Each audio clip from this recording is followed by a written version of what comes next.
Hello everyone, welcome to Learn ReactJS for Frontend Development by CodeChef. When you first start working with React applications, things may seem simple. You pass props and manage some state and your app works fine. But then as your React application grows, you may notice something confusing. Components getting props which they don't use, state becoming harder to track, and small changes breaking unexpected parts of the UI. In today's lesson, we'll be looking at smarter component design in React, which will solve these problems from the beginning.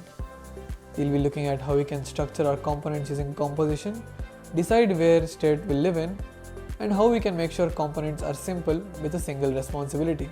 So let's begin. Today, we are learning about smarter component design in React. Instead of only focusing on syntax, we'll understand how to structure components so that they stay simple, reusable, and easy to manage as applications grow. When React apps are small, everything feels easy. But as more components get added, structure becomes important.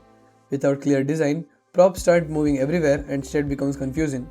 The goal of this lesson is to build components that stay clean and predictable even as the app grows.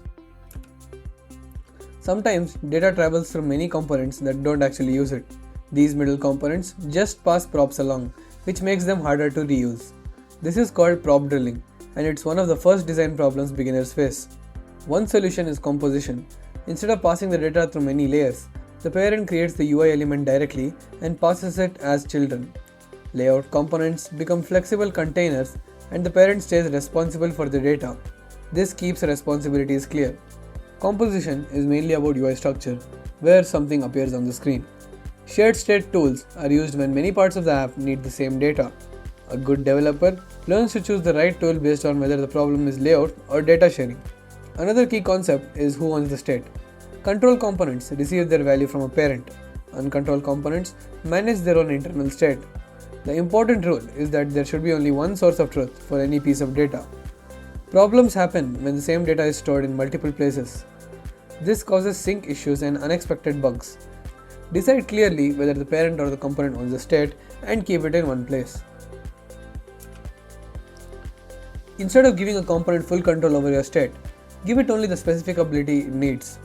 For example, pass a function that performs one action instead of a full state setter. This reduces mistakes and makes the code easier to understand.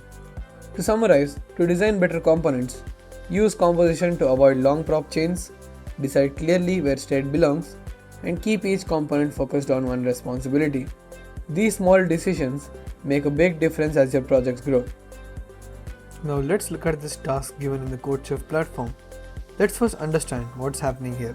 We have a page component that stores user data like name, bio, and button.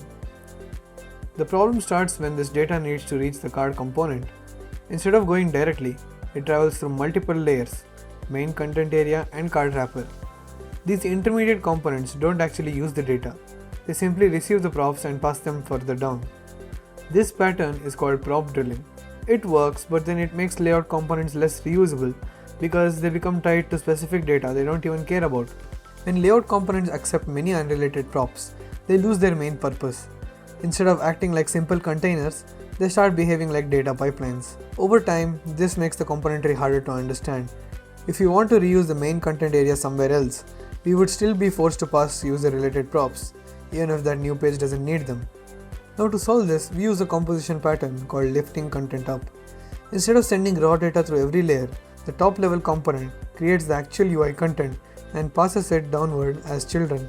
This shifts responsibility back to the component that owns the data, while layout components become generic again. The card component was designed specifically for a user profile. It expected username, user bio, and profile action text directly. Applying the solution, the card becomes a generic container. It now accepts 3 slots: header content for the top section, children for the main body, and footer content for the bottom section. This makes the card reusable for any type of content, not just user profiles. Now coming to main content area and card wrapper components, they were simplified the most. Before they accepted several props just to pass them along. Now they only accept children. Their job is purely structural. They decide where the content appears, but they don't need to know what the content is. Now the page component takes full ownership of composing the UI.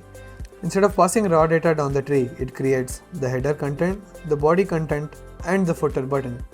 These pieces are passed directly into the card as slots and children. This keeps the data close to where it originates and removes unnecessary prop chains. Even though the internal structure changed, the visual output remains exactly the same. The user still sees the same card, the same text, and the same button. The improvement is purely architectural. The code is cleaner, easier to maintain, and more reusable.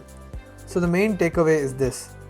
Instead of pushing data down through many components, lift the content creation up to the parent and pass UI using composition. Layout components stay generic, ownership becomes clear, and your component design becomes more scalable. So that's how smarter component design in React works. To really understand this concept, make sure to head over to the CodeChef platform and try out the practice problems yourself. That's where the real learning happens. So that was it for this lesson, and I'll see you in the next one. Thank you.